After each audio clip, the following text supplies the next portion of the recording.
had my suspicions that this old man bought this place just because he heard something about me and just so he could move in here and help harass.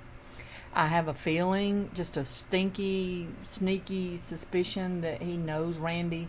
He's just pretending not to know him. Because watch here. Here he comes 27 minutes after. So 26 minutes after or so. He comes out, gets his trash can.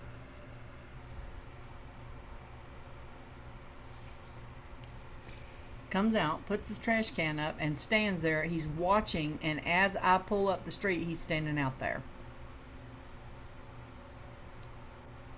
He's watching for me. I stop and speak. So 3 minutes before I come up the road.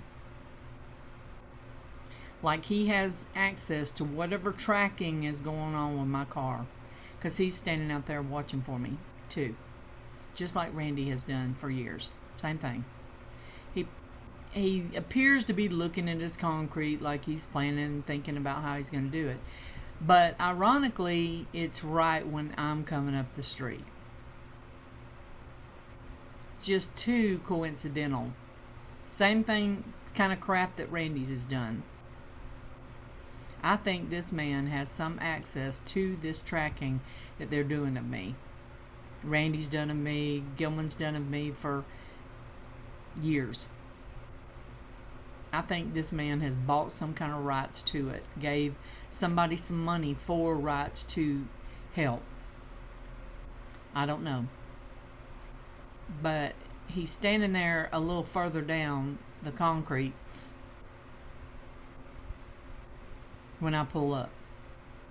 So he comes out at 1827, and within 3 minutes he's over to where I'm going to be coming up the street.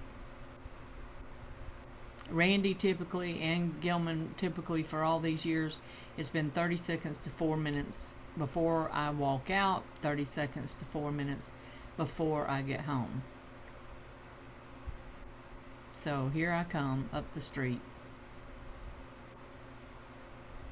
Right there. And I stop and speak to him. Because he appears to be looking at his concrete like he's thinking and planning about how. I was like, you're thinking about what you're going to be doing? Yeah, I'm just thinking about what I'm going to be doing. But ironically, he's out there right when I come up the street. It's too coincidental. I had a sneaky suspicion that this man is taking part in the stalking. He just doesn't seem to have a conscience.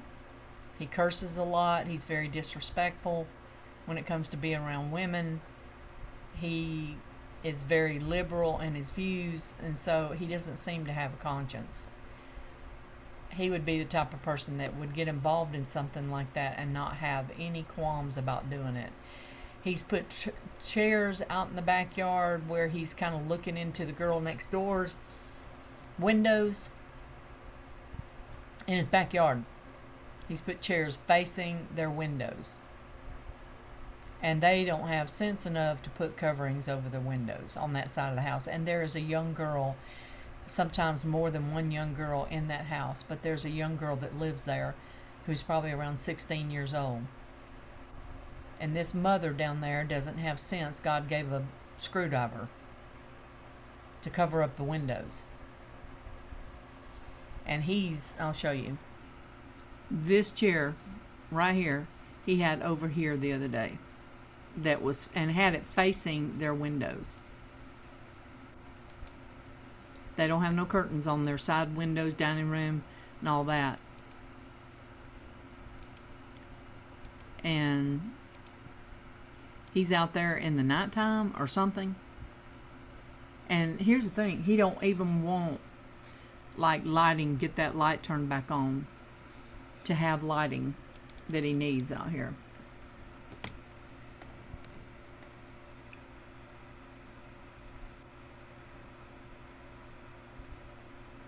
So strange.